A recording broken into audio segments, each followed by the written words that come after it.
البدع والأهواء، أهل البدع العقائدية وأهل البدع السياسية.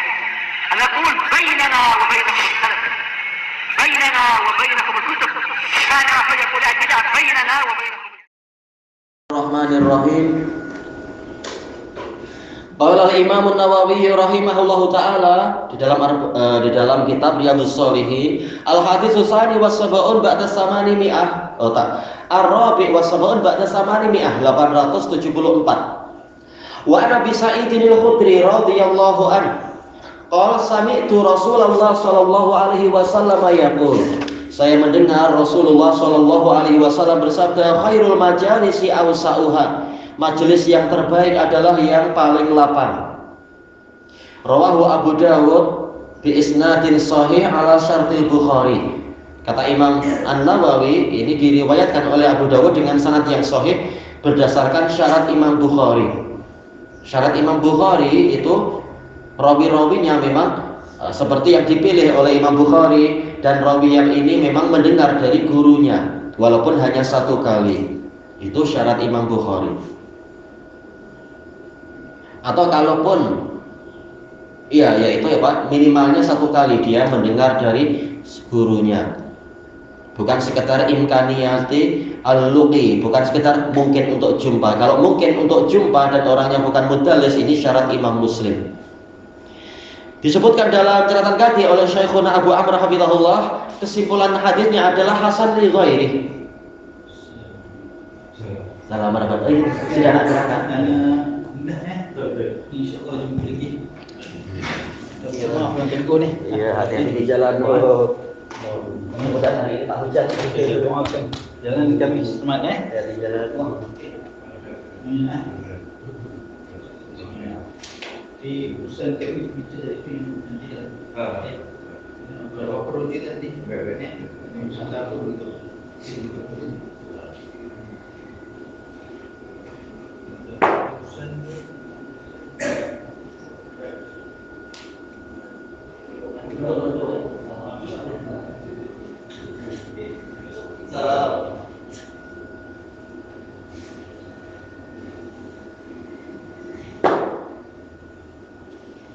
Bismillah.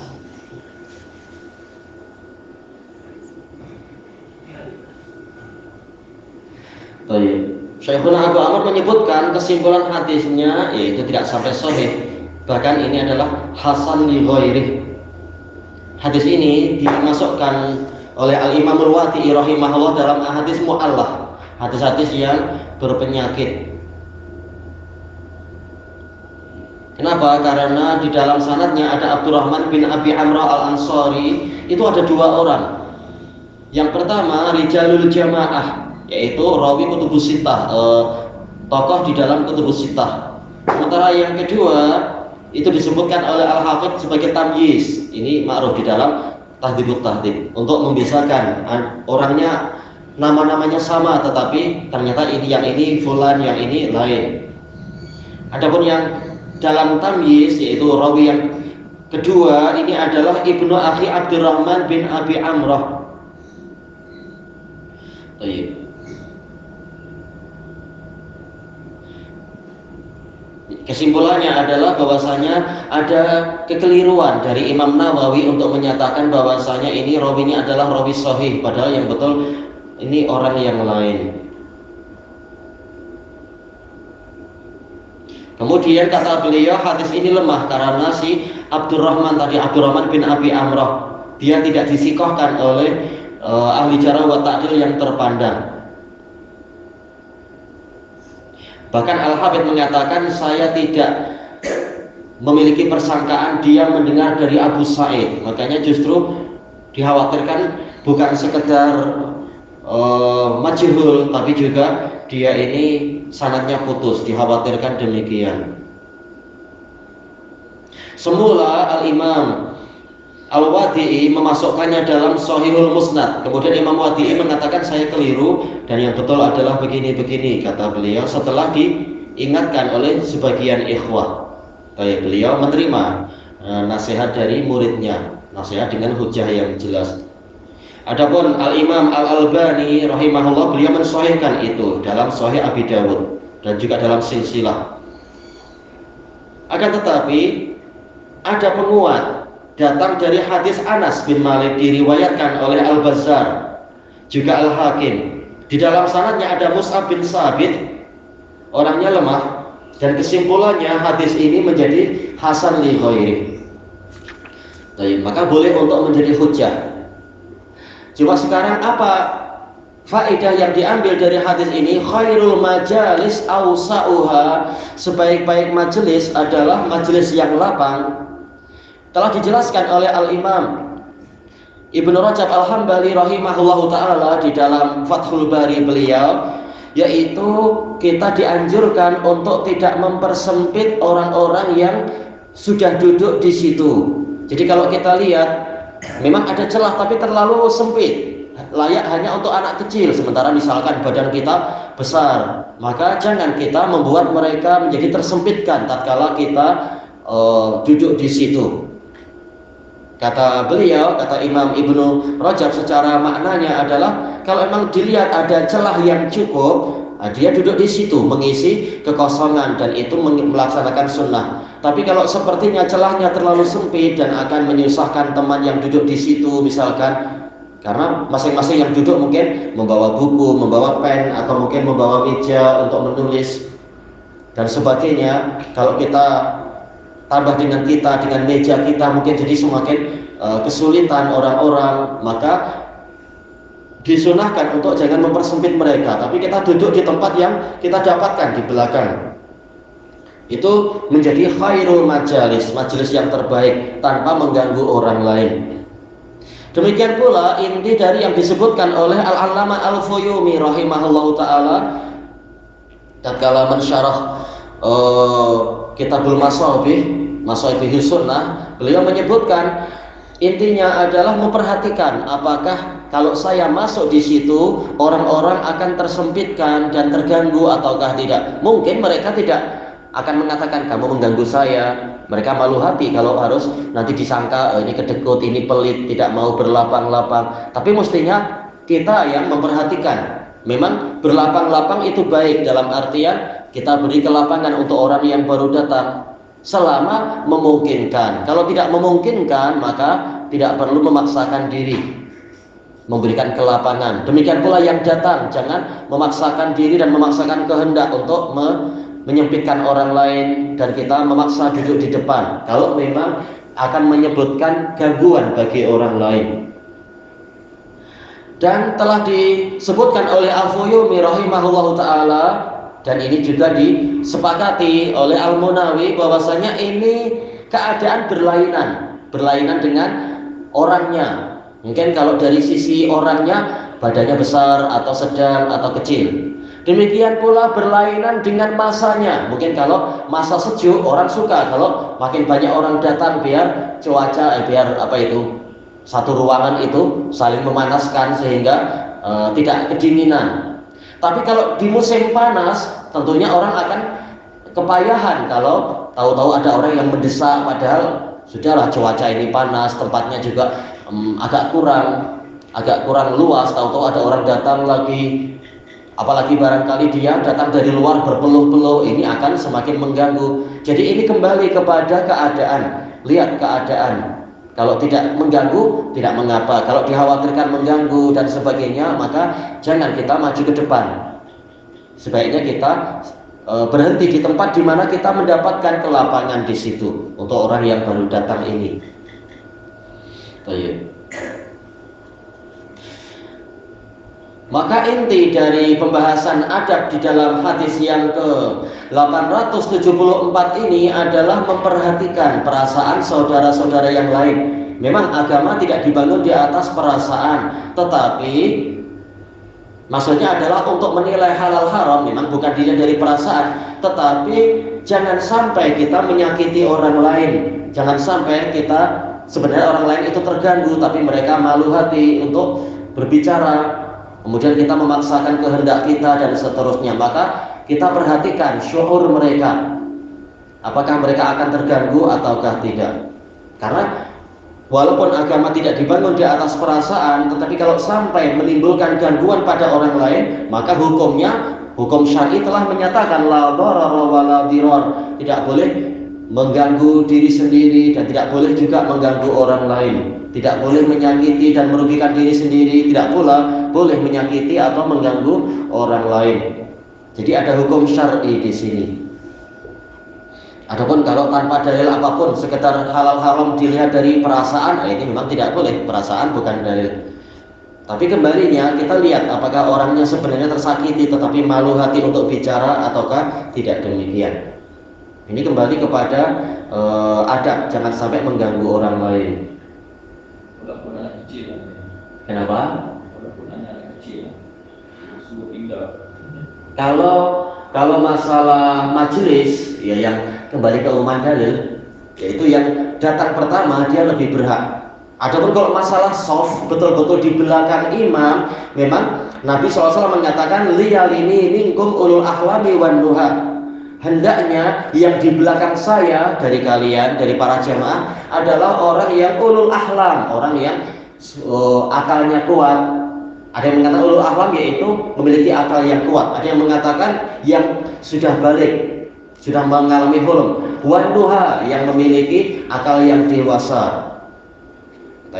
Maka apa? Anak kecil boleh dipindahkan ke agak ke tepi, itu boleh.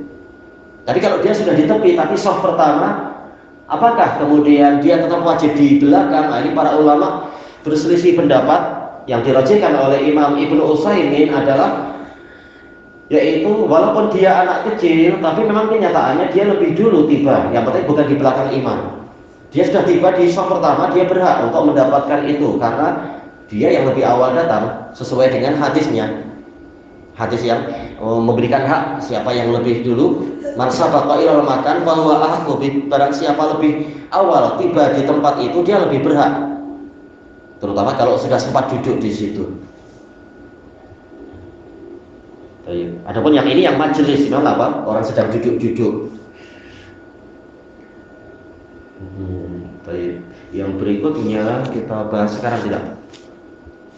Kita bahas Al-Haditsul Rabi' wa Sab'un ba'da samani mi'ah 874. Wa an Abi Sa'idin Al-Khudri radhiyallahu an. Ini sudah.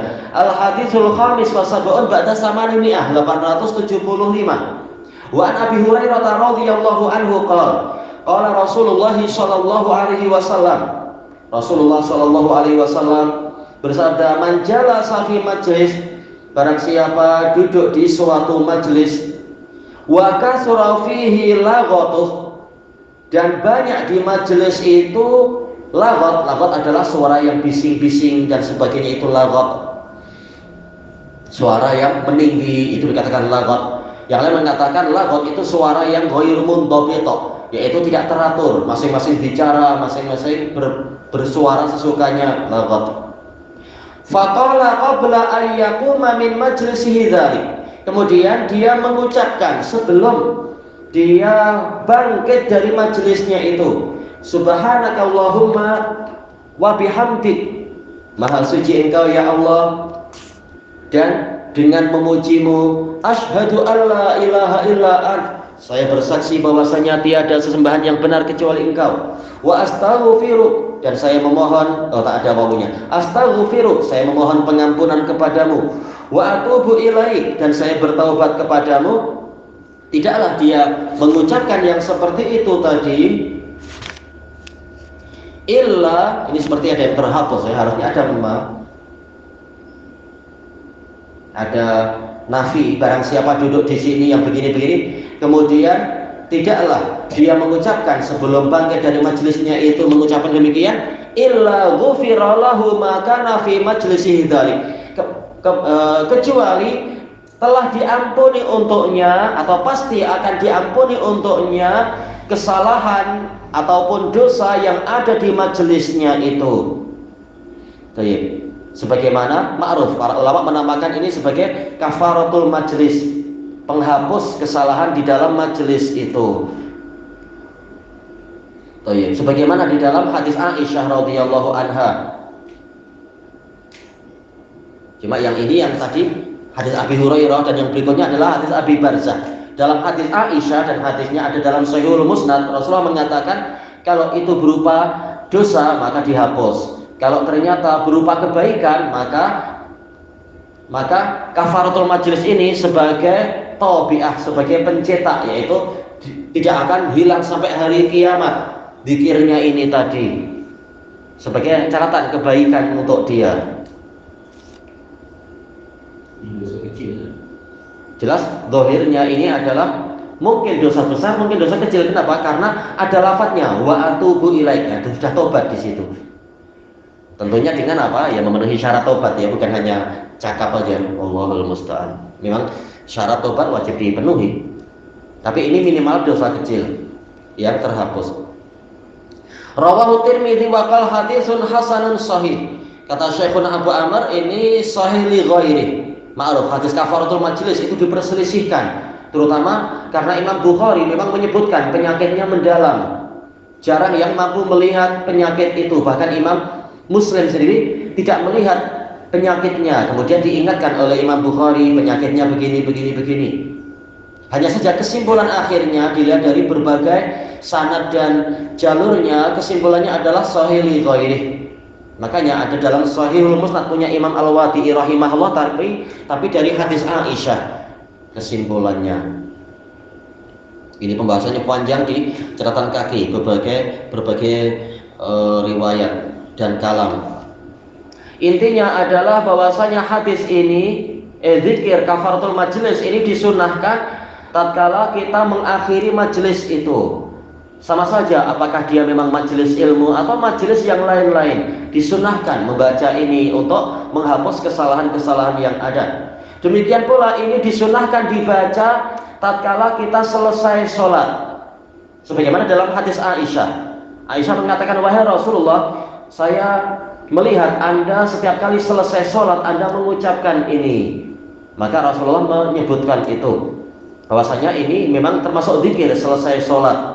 Dan juga zikir selesai membaca Al-Quran, disunahkan membaca ini. Dan juga zikir di akhir majelis. Jadi ada 3 tempat di situ, yaitu selesai dari majelis, atau juga selesai dari sholat, atau juga selesai dari membaca Quran. Jadi bukan mengatakan Shadaqallahul azim, tetapi ucapkan ini subhanakallahumma wa bihamdik la ilaha illa anta astaghfiruka wa atubu ilaik. Adapun Shadaqallahul azim, Rasulullah tidak mendawamkan, tidak terus-menerus mengajarkan selesai sholat, tidak terus-menerus mencontohkan selesai baca Quran mengucapkan Shadaqallahul azim. Justru yang ada adalah dohirnya hanya sekali saja. Tatkala Rasulullah khutbah, tahu-tahu ada Hasan dan Husain berjalan ke arah Nabi, kemudian terjatuh. Kemudian Nabi mengatakan, Shadaqallah, benarlah Allah. Allah Ta'ala mengatakan, innama amwalukum wa auladukum fitnah, hanyalah harta kalian dan anak kalian itu fitnah. Yaitu saya melihat 2 anak saya ini, yaitu cucu saya ini berjalan, kemudian terjatuh, dan saya tidak bersabar. Yaitu Nabi saking sayangnya menyambut 2 anak itu. Jadi jelas sekali kalimat shadaqallah di sini bukan Nabi contohkan untuk mengakhiri setiap kali membaca Al-Quran, tapi sebagai pembenaran, yaitu Allah berfirman demikian, ternyata betul, saya merasakan demikian dan demikian. Jadi sekedar itu saja, bukan Nabi terus-menerus setiap kali selesai baca Quran membaca shadaqallah ditambah al-azim, shadaqallahul azim. Tidak demikian, sunnahnya bukan itu. Apalagi di Indonesia setiap kali shadaqallahul azim, nanti sari tilawahnya yang menerjemahkan mengatakan apa? Maha benar Allah dengan segala firman-Nya. Al-azim tidak diterjemahkan, ini aneh. Kalimat dengan segala firman-Nya tak ada disebutkan, tahu-tahu diterjemahkan macam itu.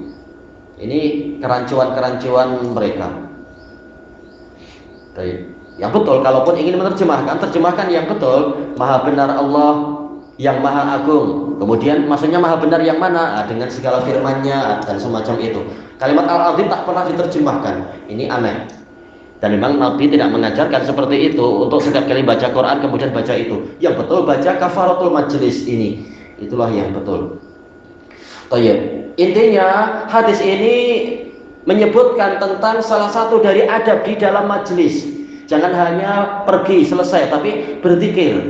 Sebagaimana telah kita lewati masalah pentingnya berzikir di setiap majelis agar tidak menjadi penyesalan di hari kiamat. Menunjukkan pahalanya besar sekali. Nah, di antaranya adalah ini, zikir kafaratul majelis, agar dosa kita terampuni dan juga agar ini menjadi segel untuk menjaga kebaikan yang ada di dalam majelis tadi, dijaga sampai hari kiamat dengan adanya kafaratul majelis ini. Ilahuna wallahu a'lam.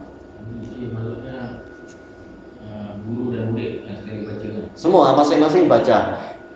Itu lebih baik. Karena apa? Dohirnya duduk di majelis, manjalasa, bukan sekedar si pembicaranya, tapi siapapun yang duduk di situ. Wallahu a'lam.